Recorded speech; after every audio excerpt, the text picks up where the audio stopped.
Sampurasun para wargi sadayana, pribados ngaros bingah tiasa nepangan para wargi sadayana dina acara Pani Ismana ngalangkungan kanal YouTube YKB Bahasa nyaeta Bahasa Sunda.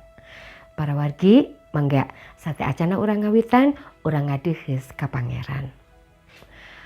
Nun Pangeran abdi ngahaturkeun nuhun wireh anjeun parantos masihan kesempatan dina waktos ieu tiasa nepangan para wargi sadayana. Abdi-abdi sadayana sejak siap ngadangukeun piwuruk anjeun. Kukituna mugia Roh Suci anu bakal nulungan abdi sadayana supanten abdi tiasa ngartos naon anu dipikahoyong ku anjeun. Hatur nuhun Pangeran. Amin. Para wargi panglenyepan dina danget ieu jejerna nyaeta siap diuji. Dumasar kana aosan kitab Mazmur 20 genep atu ayat anu janten panglenyepanana dicandak dina ayat anu kadua anu kieu unggelna mangga ku Gusti uji, mangga cobi nun Pangeran pariksa kahayang sareng pipikiran abdi.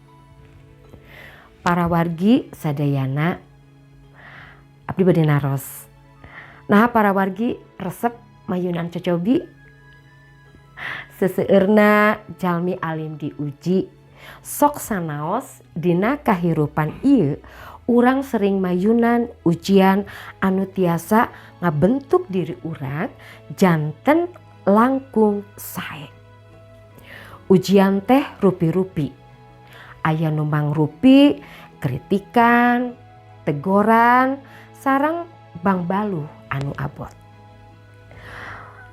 Aosan dina Mazmur danget ieu Daud justru nyuhunkeun ku Gusti ngarah diuji atanapi dipasihan cocobi. Anjeunna nyarios mangga ku Gusti uji, mangga cobi nun Pangeran pariksa kahayang sareng pipikiran abdi. Naha Daud nyadiakeun diri kanggo diuji. Rupina Daud hanaang kana hirup anu kamana ku Gusti. Anjeunna nyadiakeun diri kanggo diuji.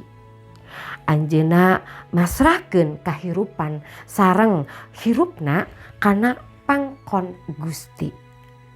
Daud neneda ka Gusti supados mariksa hatena. Daud siap dikoreksi pamiha aya hal anu teu pas dipayuneun Pangeran. Daud sadar oge ngangken yen dirina sanes manusia anu sampurna. Urang emut waktos Daud digebrus kana dosa. Teras dielingan ku Nabi Natan.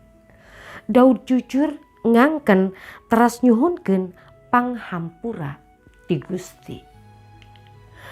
Para wargi sering pisan Gusti ngangge sasama jalmi kanggo urang diuji, ditegor oge dikoreksi kahirupan urang sadayana.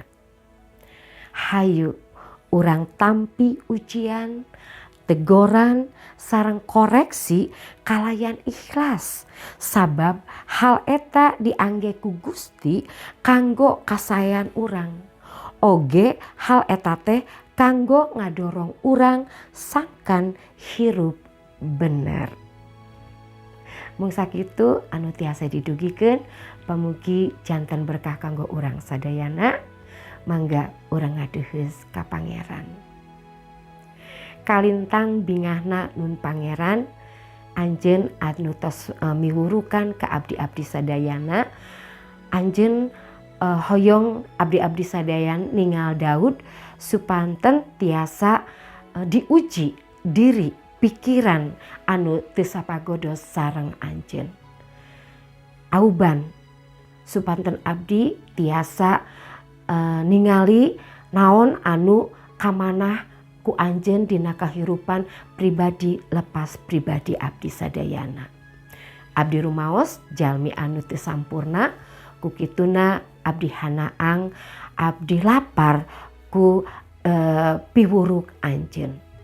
Hatur nuhun Pangeran, paneda ieu disuhunkeun di lebet panjenengan Yesus Kristus Juru Salamet abdi sadayana. Haleluya, amin. Para wargi mung sakieu panglenyepan anu tiasa didugikeun. Ulah hilapnya like, subscribe, sareng bagikeun ka anu sanes magi ngalangkungan hal eta. Para wargi tos ilu biung mangamasurkeun Injil kasalametan sasarangan sareng YKB. Hatur nuhun, Gusti Yesus ngaberkahan.